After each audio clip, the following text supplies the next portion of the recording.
Ano guys? Ay, ba't ako nagtaka? Ayan mga mima ko. So, ano na. Kanina pa kami actually nakarating. Mga 6 plus.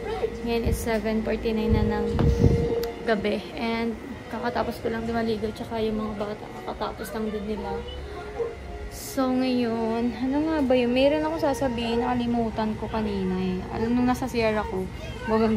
May sasabihin ako eh. Pero, siping ko muna. Wait lang. Ay, God. So, naalala ko na pala yung sasabihin ko sa inyo.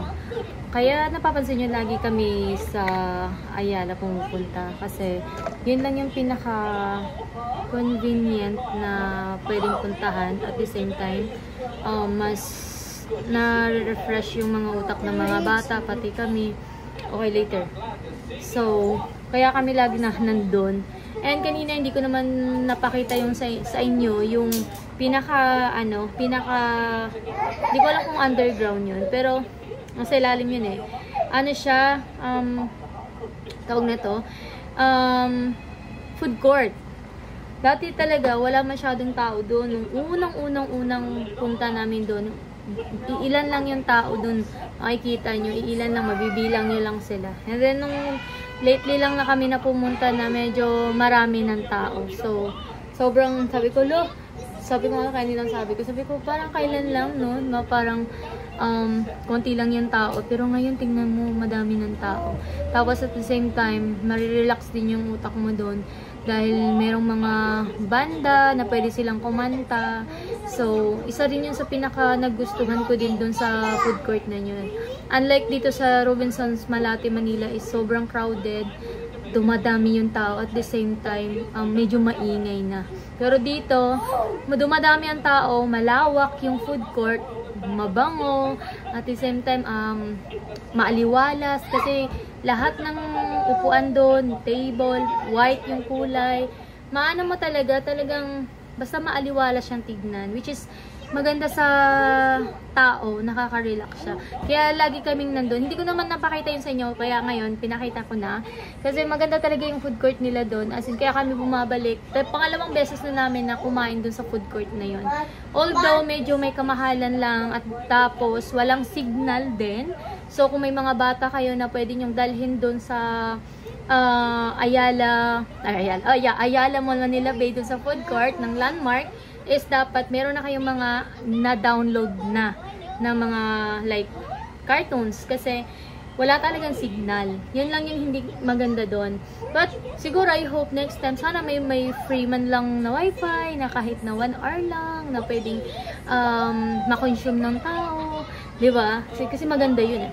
So anyway, ayun, so gabi na. So i-close ko na yung vlog, but wait lang, pakita ko muna yung skincare ko sa inyo guys kasi hindi na po ako muna nag-rejuve kasi ayoko po muna, gusto ko munang ipahinga yung face natin kasi hindi naman pwedeng lagi tayo nagre-rejuvenating.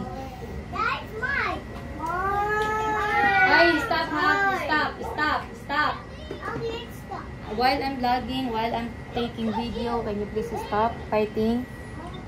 Sige, pag you wanna fight, ilalabas kita dun. Palaaway ka ha.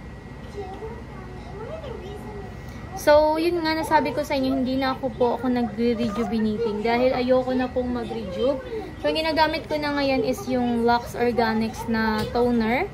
Tapos, yung facial cleanser ko naman is yung Sipans.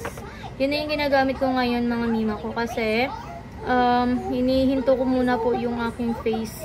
Kasi the more na nagre-rejuve ako, the more na nag-open yung pores. So, yun yung napapansin ko lang po. Wala naman akong pores before, pero nakikita ko na lumalaki sila. Na parang, basta lumalabas sila ng kusa. So, ayun. Kaya, in-stop ko muna siya. Sabi ko, why not kung mag-try muna ako ng normal skincare, like this one. So, ayun. Kaya, pinapakita ko sa inyo ngayon. Pero hindi nyo mapapansin dito na sobrang like nakikita nyo na kumikintab yung face ko, 'di ba? Kasi pag nagre-rejuve ako, ganun kumikintab yung face ko. Same time ang ganda, nakikita nyo naman.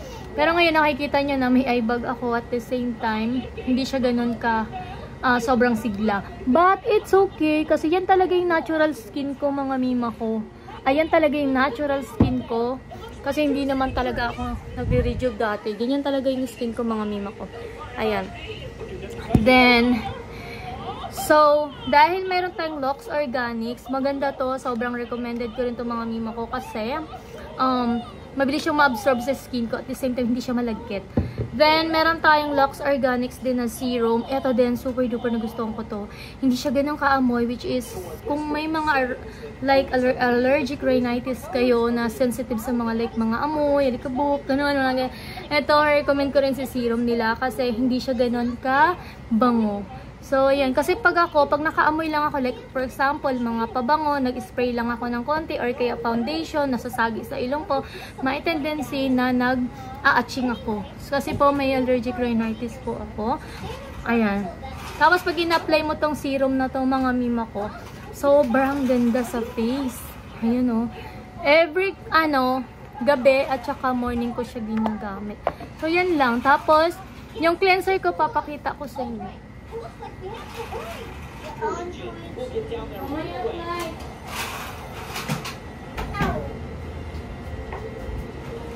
Ito mga mima ko, 2 weeks ko na rin siyang ginagamit. As you can see, sobrang gamit na siya. Pinapagamit ko rin to kay hubby kasi minsan nilalagyan ko siya nung ang tawag nung clay. Si hubby, nilalagyan ko siya kasi minsan dumadami yung pimples niya eh, kaya inaano ko, pinapagamit ko siya ng ganun. Then, ayun, may effect naman din sa kanya. Tapos ito, Ultra Biome Gel Gentle Cleanser ni Pond's. Ayan siya, guys.